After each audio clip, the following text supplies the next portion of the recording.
Bonjour à toutes et tous, nous sommes toujours ici sur le premier salon de l'assuré, un salon porté en grande partie par les agents généraux d'assurance. Et j'en reçois deux aujourd'hui, Jean-François et Karine.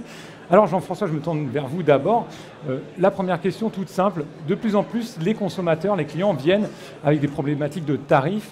En assurance, tarifs, risques, il faut combiner les deux. Comment vous faites, vous, en tant qu'agent? Quelle réponse vous apportez? Bonjour Benoît. La première chose, c'est que le tarif, c'est la contrepartie de garantie. Alors moi, au quotidien, j'invite mon assuré à m'expliquer sa situation. Je l'interroge, je le questionne, beaucoup de questions sur la nature de son risque et puis sur son souhait en matière de garantie, ses souhaits en matière de garantie. Qu'est-ce que vous voulez véritablement garantir? Une voiture, très bien, mais vous voulez quoi à l'intérieur de votre contrat d'assurance? Et je détermine le prix en fonction des garanties qu'il m'a demandé. Le prix en matière de contrat d'assurance est, somme toute, j'allais dire secondaire, même si c'est bien sûr la concrétisation du contrat, mais c'est secondaire. Ce qui compte, c'est ce pourquoi on est couvert finalement. Alors, savoir ce pourquoi on est couvert, Karine, est-ce qu'on fait, comme Jean-François l'a expliqué, l'assuré vient finalement et vous faites un diagnostic? Est-ce qu'il vaut mieux qu'il prépare quand même avant son dossier? Alors, préparer son dossier, généralement, effectivement, il arrive avec un certain nombre de documents, ou en tout cas d'idées en tête. D'idées parfois aussi préconçues. On a un vocabulaire qui est particulièrement technique et qui est lié effectivement à notre profession, qu'il ne maîtrise pas toujours. Donc, il y a parfois effectivement des mélanges entre ce qui est par exemple une responsabilité civile ou une garantie accident vie privée, et parfois effectivement il y a une identification assez mauvaise des risques. Donc, dans cette analyse que présentait Jean-François tout à l'heure, il nous appartient aussi effectivement de leur expliquer le contenu de leur contrat. Alors que ce soit effectivement le contenu d'un contrat MRH ou auto, c'est vrai qu'il est souvent un petit peu mieux connu ce contrat automobile parce que plus vulgarisé et plus accessible peut-être au niveau des garanties. Et en ce qui concerne les assurances, effectivement, dommages, bien souvent, il est nécessaire non seulement de faire une analyse de son besoin, et aussi du conseil et de véritablement expliquer ce contenu. L'assurance ne se résume pas effectivement à un prix. Le prix, c'est effectivement le terrain du client. Et on l'entend bien, surtout effectivement par ces périodes où chacun compte. Il ne faut pas non plus faire l'économie des garanties, parce que faire l'économie des garanties, ça peut être effectivement aussi se retrouver face à une situation difficile, délicate, où on aura peut-être un montant justement à sa charge beaucoup plus conséquent que celui qu'on aurait imaginé. Donc attention aux garanties. Alors il y a un point également qui permet finalement de moduler un petit peu le prix, mais tout en étant bien couvert, c'est la franchise. Quelle action peut avoir un assuré quand il parle avec vous sur la franchise d'assurance qui va lui permettre peut-être de rentrer dans le budget, de conserver ce qu'on appelle conserver un peu de risque? Comment vous expliquez ce phénomène de la franchise? Alors je vais prendre la parole. La franchise, c'est ce que vous avez dit à l'instant. La franchise, c'est la part la part du sinistre que l'assuré accepte de prendre en charge. Elle dépend intimement de sa situation économique. Une grande entreprise pourra prendre des franchises extrêmement importantes par rapport à la capacité d'un simple particulier. Donc c'est dans la discussion que l'on a avec l'assuré où on va déterminer, on va le questionner tout simplement et lui poser cette question. Quelle est la part de risque que vous êtes, vous, prêt à supporter?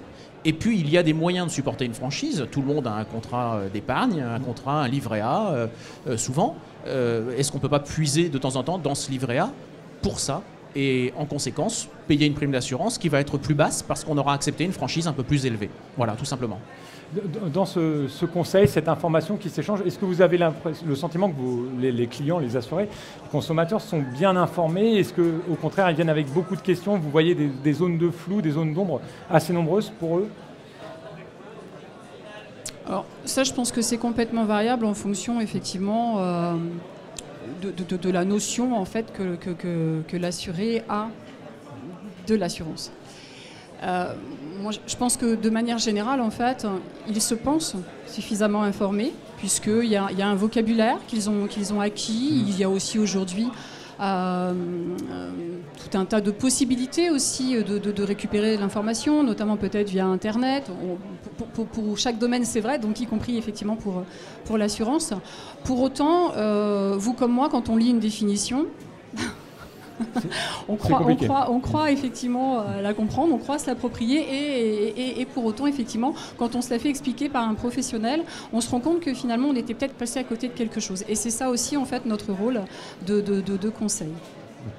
Dans la négociation, enfin, voilà, si on revient sur la relation entre l'assuré et l'agent général, il y a toujours également qui rentre en ligne de marge les contrats, le nombre de contrats. Est-ce que le nombre de contrats, aujourd'hui, un assuré qui a plusieurs contrats chez le même agent peut influer également sur le tarif global? Est-ce que ça a encore un impact, ça? Alors, le nombre de contrats a un impact réel. Mais il n'a pas un impact comme on pourrait le croire parce que je vais vous faire 5% de réduction si vous avez 5 contrats ou 10%. C'est pas ça. L'impact, il est réel parce que moi, agent général d'assurance, si vous avez beaucoup de contrats chez moi, je vais vous voir souvent, je vais mieux vous connaître et je serai mieux en capacité et de juger des garanties dont vous avez besoin et vous conseiller sur ce sujet et être en capacité de connaître vos moyens, savoir qu'est-ce que vous êtes, vous, en capacité de supporter. Voilà, tout simplement. Justement, vous parliez du risque, enfin donc... de la connaissance de l'assuré, il est toujours important également de bien expliquer aux assurés l'importance de refaire une évaluation. On a un contrat habitation sur une dizaine d'années, la maison peut avoir changé, on a commencé à collectionner des objets d'art. Ça aussi, c'est quelque chose, une relation qui doit se créer avec l'assuré qui est importante à la fois de votre côté, mais de son côté également. Alors, c'est indispensable de notre côté parce qu'on assure bien quand on connaît mieux, forcément. Voilà, hein, j'allais dire, c'est notre devise, nous, agents généraux. Et puis, de la part de l'assuré, c'est extrêmement important de communiquer avec son agent général. Quand il communique avec son agent général, quand il va le voir, quand il lui explique sa situation, quand il lui dit « j'ai bâti une véranda », bah oui, mais une véranda, c'est une pièce en plus et de la garantie bricolage potentiellement. J'ai acheté une œuvre d'art parce que, bah oui, je me suis fait plaisir. J'ai acheté une sculpture qui vaut 4 000 €. Eh oui, cette sculpture-là, c'est des capitaux supplémentaires. Si je ne suis moi pas informé, eh bien probablement qu'elle ne sera pas couverte. Et le jour où j'aurai un vol, eh ben, mon assuré va venir me voir et me dire je me suis fait voler. Bah oui, mais vous ne me l'avez jamais déclaré. Et donc je ne peux pas la garantir. Donc c'est notre intérêt commun, à lui et à moi, de discuter le plus fréquemment possible. Et revoyant les contrats régulièrement, ils seront aussi tarifairement plus ajustés. Donc clairement, pour conclure cette émission, Karine, quel conseil vous pourriez donner à des assurés avant de franchir, ou quand ils franchissent la porte d'une agence, ils viennent avec quoi et surtout, qu'est-ce qu'ils vont trouver? Alors, quand ils franchissent la porte d'une agence, déjà, ils viennent... alors, généralement, ils sont déjà assurés, probablement, quelque part. Hein, donc, ils viennent soit dans une idée, effectivement, de comparer, de conforter des idées. Parfois, ils viennent, effectivement, parce qu'ils ont été envoyés par quelqu'un qui leur a vanté les mérites de tel ou tel agent, compagnie, produit. Alors... Ils viennent souvent, en fait, en premier lieu pour l'automobile, qui est effectivement souvent ce contrat d'appel, puisqu'il y a une notion, voilà, il y a une notion d'assurance obligatoire. Alors effectivement, c'est obligatoire et pour le coup, c'est le premier contact qu'on a souvent effectivement avec un assuré. Et ensuite, à nous, bien évidemment, de faire ce diagnostic avec lui et de l'équiper effectivement en fonction de ses besoins. J'ai un peu oublié du coup la question que vous m'avez posée. C'était le conseil, mais le conseil que vous avez en partie répondu. Alors je voulais juste confirmer aussi. Alors le conseil qu'a commencé d'ébaucher Jean-François, c'est que l'assuré, il faut vraiment effectivement qu'il soit très très régulièrement dans la demande. Son agent également. C'est le rôle de l'agent de régulièrement en fait reprendre la température, vérifier en fait l'évolution. On a tous des évolutions de notre vie professionnelle, personnelle, et toutes ces évolutions, il faut penser à les signaler et à nous aussi, à chaque fois qu'on reçoit en fait un prospect ou un assuré, de bien faire cette analyse personnelle et de l'inviter à revenir très régulièrement pour nous faire part de toute modification, parce que nombre de litiges en réalité naissent d'un manque de communication.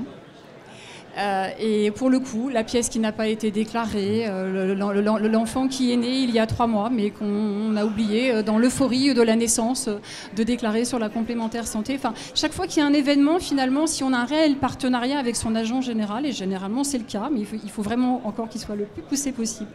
Et on lui indique effectivement ce qui se passe dans votre vie, et il aura effectivement généralement la meilleure réponse, la réponse adaptée et personnalisée à notre situation. Merci Karine, merci Jean-François. Donc le mot de la fin finalement, consultez régulièrement et négociez avec votre assureur, c'est le meilleur moyen d'être bien couvert. Merci à tous les deux.